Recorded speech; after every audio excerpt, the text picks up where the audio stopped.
All right, Barry, here we go. Like I say, I replaced the throttle shaft and the bushings. Everything's copacetic. Checked her out on the motor here. Everything's running just fine.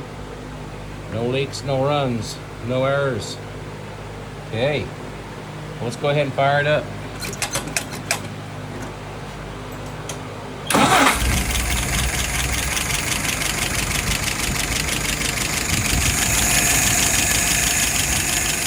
And we're still good there, no drip. Looking good. All right, let's look at some numbers.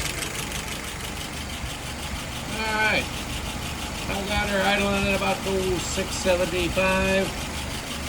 Fuel pressure's at about 2.5 and change. And your vacuum is right back up here at 23. Let's pull her through so you can see how she works.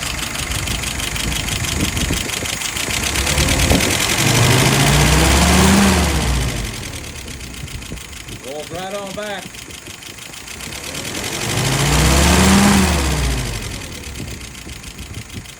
Right on back.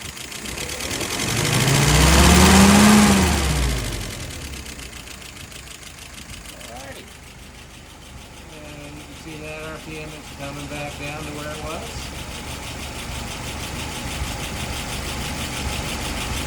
Yes, sir. Okay. I think that'll do it for you, sir. Appreciate your patience. Have yourself a good one.